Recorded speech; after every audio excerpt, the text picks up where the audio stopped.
Terence Crawford produced a supreme performance to become the undisputed super lightweight champion, while Dillian Whyte edged closer to a world title shot. Crawford was majestic as he comfortably dealt with Julius Indongo on his way to a third-round stoppage victory in Lincoln, Nebraska. Crawford rightfully stole the headlines, but there were also pleasing displays from London's Whyte and standout amateur star Shakur Stevenson. Terence Crawford proved that he is one of the best fighters on the planet after defeating Julius Indongo to become the first undisputed boxing champion for over 10 years. The way that Crawford eased to victory, quickly finding his range and timing to lay claim to all the super lightweight world titles without even shipping any punishment was impressive to say the least. The Omaha native, 29, was class and composure personified on what was the biggest night of his career, and he must undoubtedly now be ranked alongside Andre Ward and Vasyl Lomachenko among others. Having achieved all he can at 140 pounds, the two-weight world champion will likely move up in weight to the welterweight division, and many would back him to find further success. After totally dominating the super lightweight division, the newly crowned undisputed champion has several options as to what he will decide to do next. It is unlikely that Bud will decide to stay in the 140 pounds division following victory, with a showdown clash against Mickey Garsha the only tempting reason to maybe stay put. What is much more likely is that Crawford will again move up and look to win a world title in a third weight class.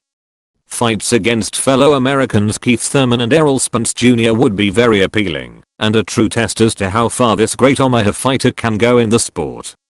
Despite Malcolm Tan not providing the stiffest of opposition in Lincoln, the way that Dillian Whyte destructively got rid of the American showed that the Londoner undoubtedly carries power in both fists.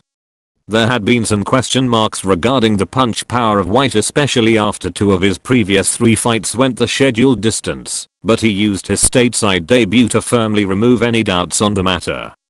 Crunching left hooks to the body were the shots that ultimately left Tan, who was floored on 4 occasions, grimacing in pain and eventually unable to continue.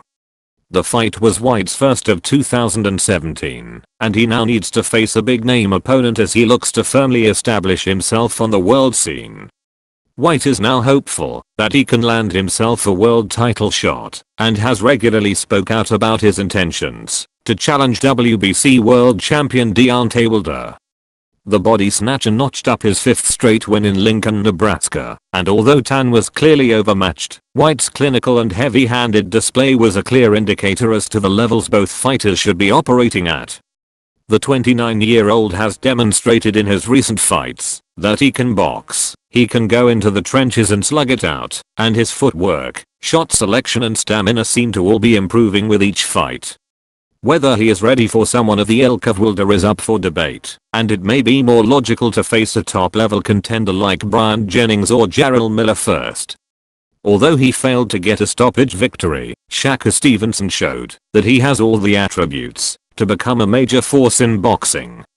The standout American amateur comfortably outpointed David Paz in Lincoln, and the way he took his time and outboxed his Argentinian opponent was very impressive.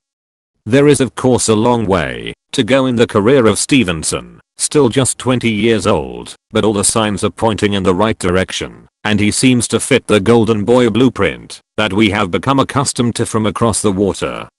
To follow in the footsteps of the likes of Sugar Ray Leonard, Oscar De La Hoya and Roy Jones Jr. is an almighty task, but Stevenson will no doubt believe that he is the latest amateur star about to make waves in the paid ranks.